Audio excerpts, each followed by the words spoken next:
تک کے عقیدہ تحاویہ میں ہے صحابہ اکرام علیہم رضوان کے بارے میں عقیدہ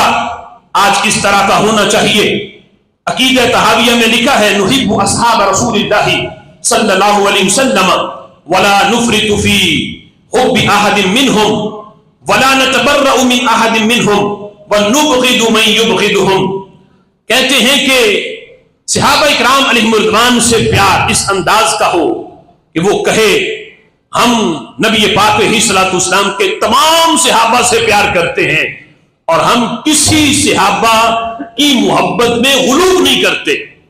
یعنی یہ نہیں کہ اس سے پیار زیادہ کریں اور اس سے کم کریں، غلو نہیں کرتے، محبت میں ہم سب کو برابر رکھتے ہیں، اگرچہ مقام اور مرتبے میں فرق ہے لیکن منصب صحابیت میں ہم سب کو برابر رکھتے ہیں اور ہم محبت کرنے میں بھی سب کو برابر رکھتے ہیں نسبت رسول کی وجہ سے۔ کہتے ولا نتبرأ من احد منہم، ہم کسی سے بھی برات کا اظہار نہیں کرتے،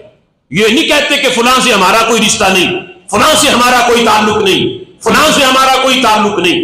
ہم سب سے پیار کرتے ہیں۔ صرف پیار سے ہی بات نہیں چلے گی، اگلی بات بھی کی جو آج کہے کہ محبت صحابہ تو بڑی ضروری ہے، محبت صحابہ تو بڑی ضروری ہے اور دوسری جہت بیان نہ کرے، یہ تو ہمارے عقیدے میں شامل ہے دونوں جہتیں، ایک ہے پیار بھی کیا جائے، پیار بھی کیا جائے، آج پیار والی جہت تو بیان ہو رہی ہے، دوسری بیان نہیں ہو رہی، وہ کیا ہے جو آج ہمارے مفتی صاحب کو بھی سمجھ نہیں آ رہی، وہ دوسری جہت وہ یہ ہے وَنُبْغِضُ مَن يُبْغِضُهُمْ، وہ ساتھ کہے ہماری دشمنی ہے اس بندے سے جو صحابہ کا دشمن ہے، جو صحابہ کا گستاخ ہے، ان کا دشمن ہے، ہم اس سے بھی بغض رکھتے ہیں، اس کی تعزیتیں نہیں کرتے، اس کے ساتھ گپے نہیں لگاتے، اس کے ساتھ مصافحہ نہیں کرتے، اس کے ساتھ ہماری بیٹھکیں نہیں ہوتی، نبغض، ہم بغض رکھتے ہیں اس سے، کس سے؟ من یبغضہم، جو صحابہ سے بغض رکھے،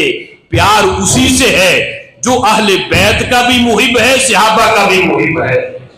نبغض من،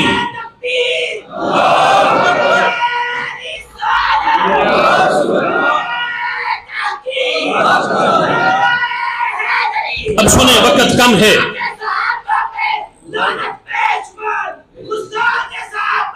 لعنت بے شمار۔ اب دیکھو یہ باقاعدہ عقیدہ ہے، ہم بغض رکھتے ہیں اس سے، جب تک یہ والی جہت مکمل نہیں ہوگی بندے کا ایمان ہی مکمل نہیں۔